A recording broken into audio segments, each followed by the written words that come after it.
Heart अस्पताल 365 दिन 24 घंटा खुला रहता है और हर समय यह इलाज हो जाएगा। आप यह ना सोचे कि हम यंग हैं, हमको नहीं हो सकता है या केवल बूढ़ों को हो सकता है। तुरंत जाइए ऐसे डॉक्टर के पास जिसके पास ईसीजी अवेलेबल है और ईसीजी कराइए और उनसे पूछिए कि क्या तकलीफ है हमको।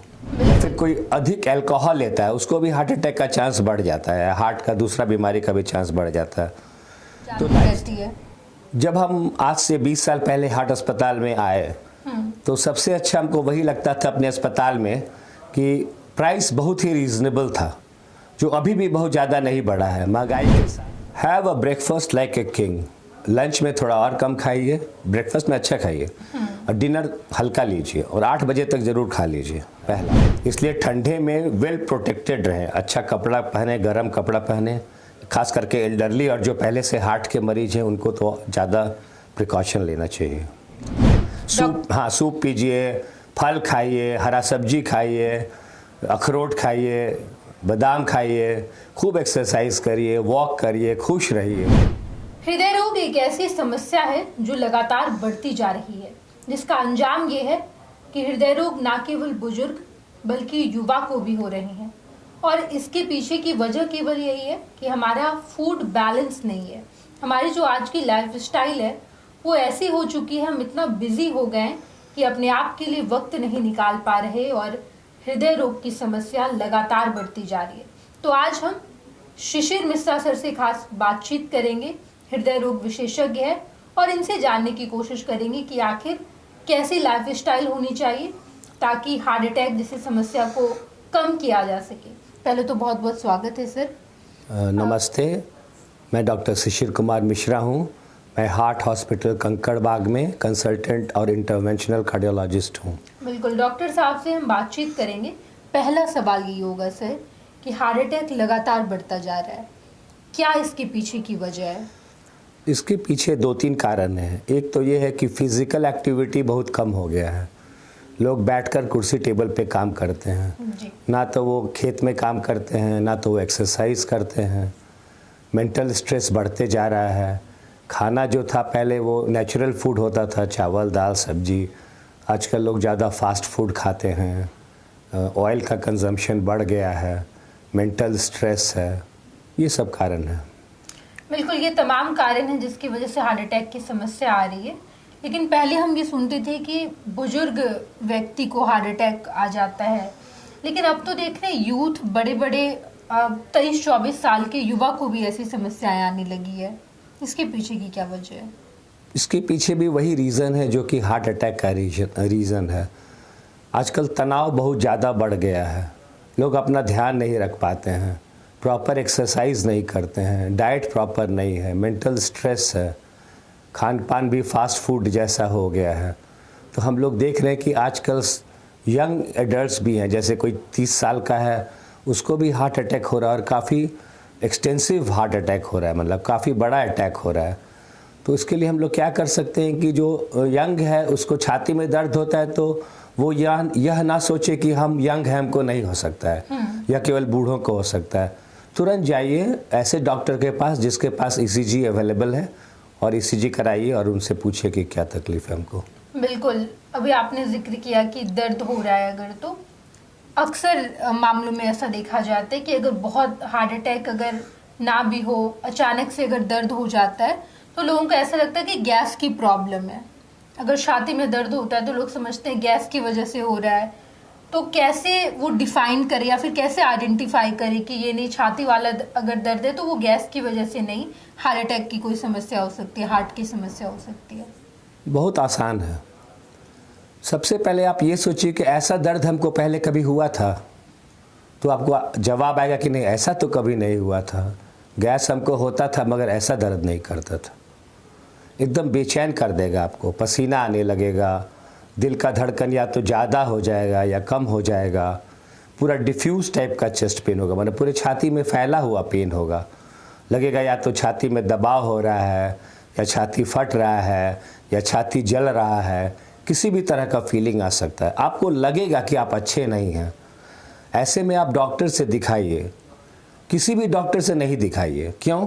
क्योंकि हम सबसे ज़्यादा यही देख रहे हैं गांव में किसी डॉक्टर से दिखाए, ईसीजी तक नहीं हो पाता है, और फिर उसको कुछ दवा दे देता है, गैस का दवा, घर भेज दिया, दूसरे दिन वो मर गया, या उसका हार्ट एकदम कमज़ोर हो गया। हार्ट अटैक के बाद पहले मान लीजिए पंपिंग उसका 60% था, जो कि नॉर्मल मानते हैं 60-65%, और उसके 2 दिन के बाद वो आता है, उसका पंपिंग जो रहता है 20% हो जाता है।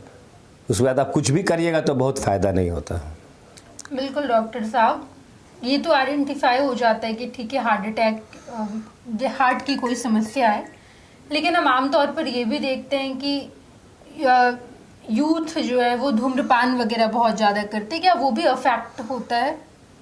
पहले से कम हुआ है स्मोकिंग पहले जितना लोग करता था, अवेयरनेस के चलते उससे थोड़ा कम जरूर हुआ है। टोबैको किसी भी फॉर्म में हानि पहुंचाता है, वो ब्लड प्रेशर को भी बढ़ाएगा, हार्ट अटैक को भी बढ़ाएगा, एंजाइना को भी बढ़ाएगा, या फिर कोई अधिक अल्कोहल लेता है उसको भी हार्ट अटैक का चांस बढ़ जाता है, हार्ट का दूसरा बीमारी का भी चांस बढ़ जाता है। तो लाइफस्टाइल अच्छा होना तो बहुत ही ज़रूरी है। बिल्कुल। हार्ट अटैक के बारे में जब हम बातचीत कर रहे हैं तो एग्जैक्टली होता क्या है, कैसे लोगों को हार्ट अटैक आ जाता है, इंटरनल कैसा मतलब क्या ऐसी चीजें हो जाती है जिसकी वजह से हार्ट ब्लॉक हो जाता है या फिर वेन ब्लॉक हो जाता है? जब हार्ट के नली में रुकावट आती है, यानी कोलेस्ट्रॉल, कैल्शियम वगैरह जब जम जाता है तो उसका जो है वो डायमीटर जो वो कम हो जाता है जी। जब डायमीटर मान लीजिए 70% का हो घट के 30% बच गया उसका ल्यूमेन, तो फिर उसको एंजाइना होने लगेगा। मतलब जब चलेगा तो छाती दुखाएगा या दौड़ेगा तो छाती दुखाएगा, लेकिन जब एकदम क्रिटिकल हो जाएगा, मान लीजिए कि 95% का रुकावट आ गया नली में, तब उसको छाती में दर्द होने लगेगा, वहाँ पे खून भी जम जा सकता है, खून कम रुकावट में भी जम सकता है। यदि खून जमेगा तो हार्ट अटैक हो जाएगा। उस समय में उसको वो सब सिम्टम शुरू हो जाएगा जो कि हार्ट अटैक में होता है, जैसे छाती में दर्द होना, पसीना आना, बीपी कम होना, बेहोश होना, ये सब होने लगता है। बिल्कुल डॉक्टर साहब, क्या ट्रीटमेंट है?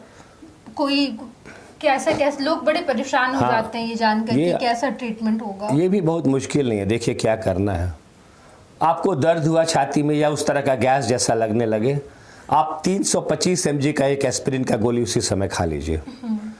ये आप सभी 50 साल से जिसका उम्र ज़्यादा उसको अपने घर में रखना चाहिए कि आप खा लिए एस्पिरिन का गोली, उसके बाद आप सीधा बोलिए कि हमको अस्पताल ले चलो या हमको ऐसे डॉक्टर के पास ले चलो जिसके यहाँ ECG कम से कम अवेलेबल है, उसके यहाँ जाइए, दिखाइए। यदि वो बोलता है कि हाँ हार्ट अटैक है, कंफर्म करता है, तो आप सीधा अस्पताल में आइए, वहाँ पे आपका ECG करेंगे और ट्रोपोनिन नाम का एक जांच होता है, उससे भी पता चलता है कि हार्ट अटैक हुआ है।